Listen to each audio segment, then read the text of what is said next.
Assalamualaikum warahmatullahi wabarakatuh. Selamat datang teman-teman di video YouTubeku kali ini. eh Apa ya? Bagi yang baru nonton, baru pertama kali mampir di channel ini, aku ucapkan selamat datang. Perkenalkan, aku Sonana Rohman. I'm an education and literacy enthusiast. Ya, aku pribadi yang sangat antusias dengan dunia literasi dan dunia pendidikan gitu. Secara aku ngeklaim diriku itu seorang pendidik karena aku emang guru. Selanjutnya aku juga nulis. Syukur alhamdulillah udah sejauh ini publish 2 buku. Sekarang on the way for publishing my third book. Doain dalam waktu dekat lah gitu bisa rampung. Di video di channel ini aku ngebahas hal-hal seputar literasi, tentang pendidikan, dan juga self reflection aja sih, sharing-sharing terkait pengalaman atau enggak isi pemikiran yang mungkin bisa kalian pelajari lah gitu untuk hidup kalian. Itu aja sih. Nah, bagi teman-teman yang sedikit promo ya, bagi teman-teman yang kepo atau penasaran atau bahkan pengen menikmati karyaku, bukuku maksudnya, ya teman-teman bisa aja ini ya, kepo-kepo di link deskripsi yang udah aku taruh ya di bawah ini, atau bahkan mau check out langsung beli, I really appreciate. Oke, di kesempatan kali ini aku mau ngebahas tentang yang namanya the best place to learn ya.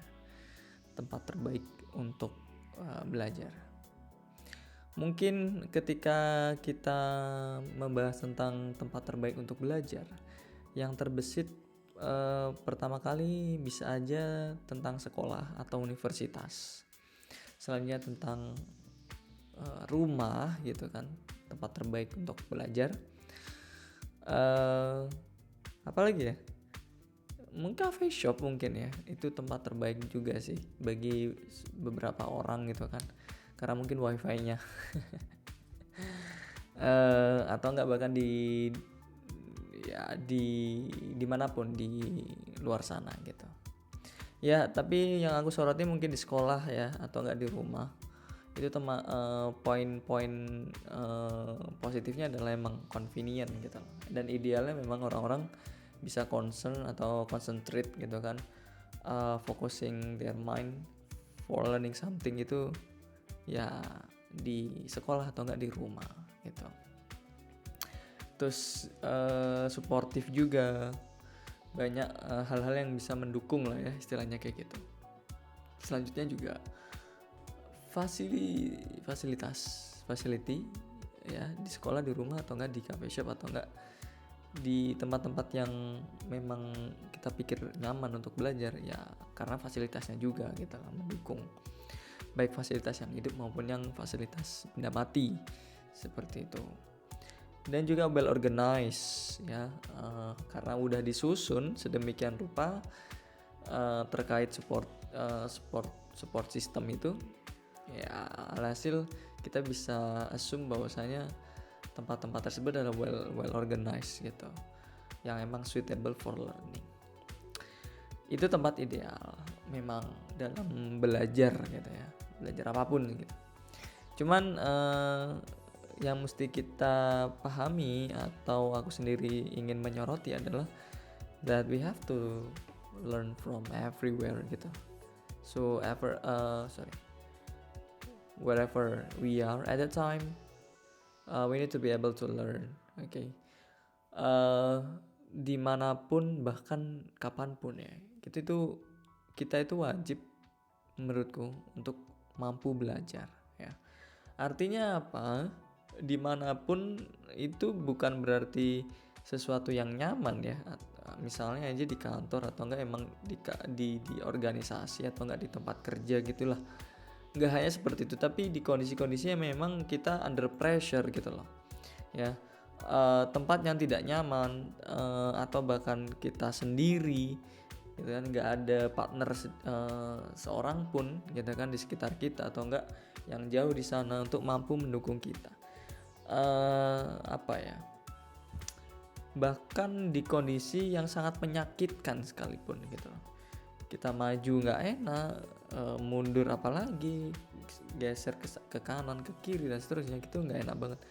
Di kondisi seperti itu baiknya memang kita bisa untuk tetap belajar ya, benar-benar literally everywhere tidak hanya merujuk kepada tempatnya ya, atau ruang gitu, cuma pada kondisi dimana itu really hurtful, under pressure, selanjutnya alone ya, atau bahkan inconvenient place ya, inconvenient condition. Itu baiknya emang kita harus bisa belajar, tetap belajar. Memang nggak mudah, cuman apa ya, nothing's impossible ya, nothing's impossible.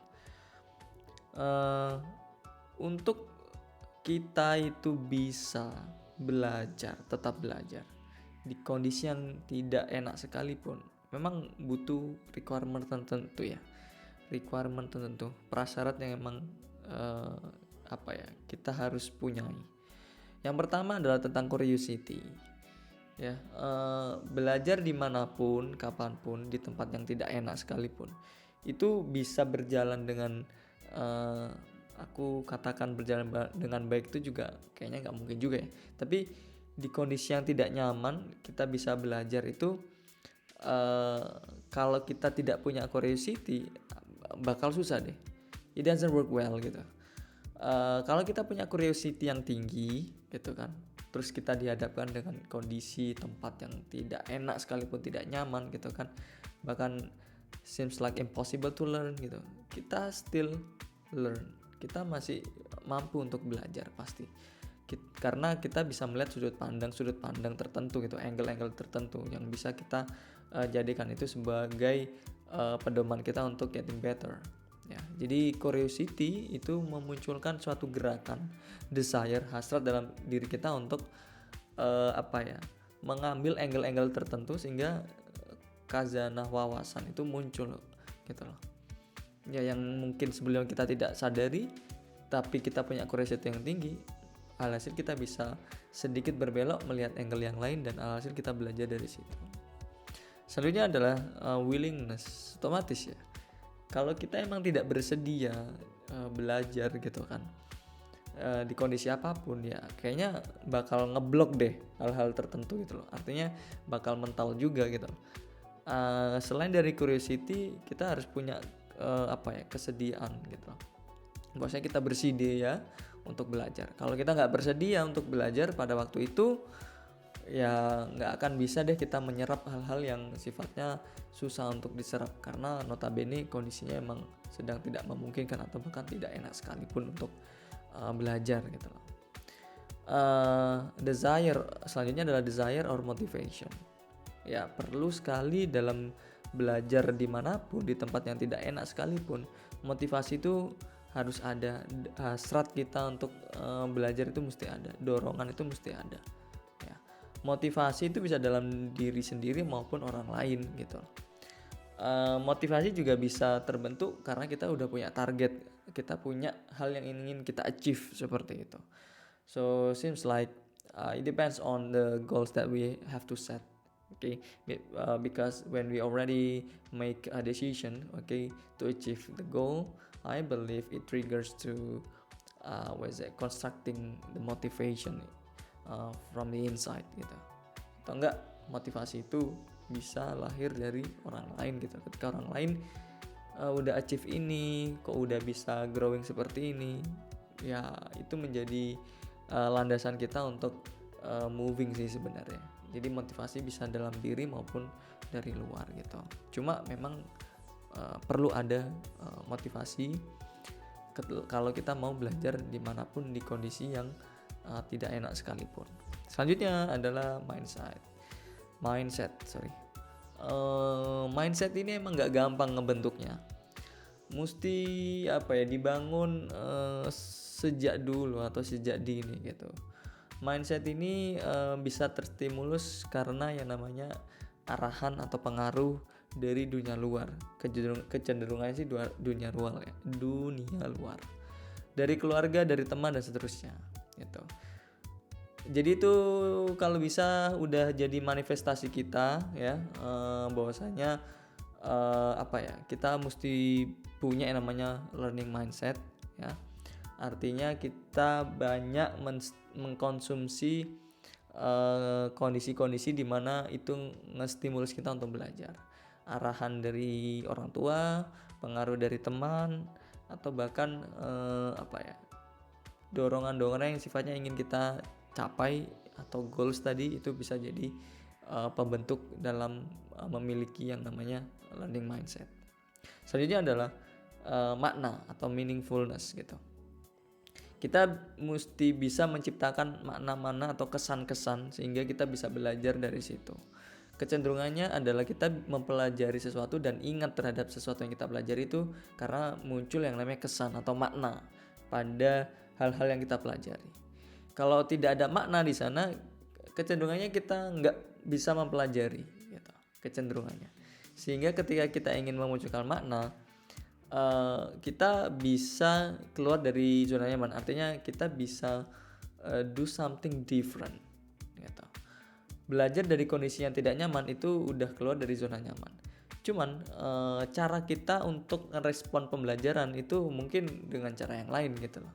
Ini mungkin besar kaitannya dengan si angle tadi gitu ya. Jadi mungkin kita belajar biasanya by textbook gitu kan. Ya udah, sekarang kita nggak textbook gitu, mungkin learning by doing gitu.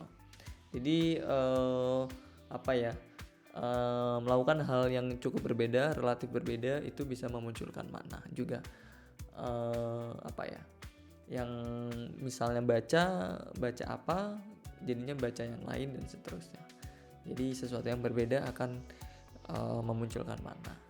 Esensinya yang penting adalah ketika kita ingin belajar dari manapun yang ingin kita pelajari ya, dimanapun, kapanpun, atau dari kondisi-kondisi yang memang tidak memungkinkan sekalipun, adalah kita harus pahami bahwasanya tentang pilar pendidikan dari UNESCO sendiri, learning to do, learning to know, learning to be, learning to do, learning to live together.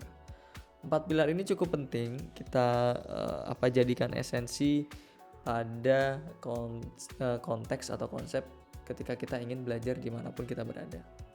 Maksudnya belajar itu esensinya adalah emang untuk mengetahui sesuatu gitu. Tidak harus segala sesuatu kita itu ketahui, at least kita tahu sesuatu, itu so much better. Ketika kita tahu sesuatu, kita harus tahu learning to be ya. Artinya ini tuh untuk apa sih gitu. Kita itu tahu terus kita bakal apa gitu. Jadi konsep itu atau ide itu yang mesti kita munculkan setelah kita tahu, terus kita refleksikan ke diri kita bakal seperti apa. Selanjutnya ketika kita sudah tahu bakal seperti apa, kita harus execute, artinya learning to do gitu. Kita bisa belajar dari melakukan itu juga gitu. Kita tahu kita ingin mengeksplorasi itu, ingin menjadi apa. Selanjutnya adalah kita execute ya. Karena kita tarik selanjutnya adalah learning to live together ya. Kita melakukan sesuatu untuk diri kita of course, tapi juga untuk orang lain sebenarnya gitu loh. Jadi di kondisi yang tidak enak sekalipun ya, harapannya sih itu untuk kepentingan kita, tapi juga untuk kepentingan orang lain juga di sekitar kita. Aku percaya teman-teman sekalian bisa belajar dari kondisi apapun atau tempat apapun gitu. Bagi teman-teman yang agak susah, artinya ada preferensi belajar itu di tempat seperti ini, tempat seperti itu, aku bisa dorong teman-teman sekalian adalah jangan mengandalkan tempat yang nyaman atau tempat itu aja untuk kita bisa belajar, tapi berusaha untuk bisa mempersiapkan diri dan mau ya berkenan untuk belajar di tempat yang benar-benar notabene tidak layak untuk belajar, quote and quote gitu. Karena ketika kita bisa belajar di tempat-tempat yang seperti itu atau kondisi-kondisi seperti itu ya, kita di segala medan apapun kita itu bisa menjadi diri yang dewasa dan bijaksana. karena kita bisa melihat ini, bisa melihat itu, ya kan, di kondisi ini, kondisi itu, sehingga kita petik semuanya itu dan kita coba untuk refleksikan semuanya, dan kita bisa ambil kesimpulan what we are gonna do gitu. Itu aja yang bisa aku sampaikan pada video kali ini, kurang lebihnya aku mohon maaf. Dan sampai jumpa di video berikutnya. Wassalamualaikum warahmatullahi wabarakatuh. Bye.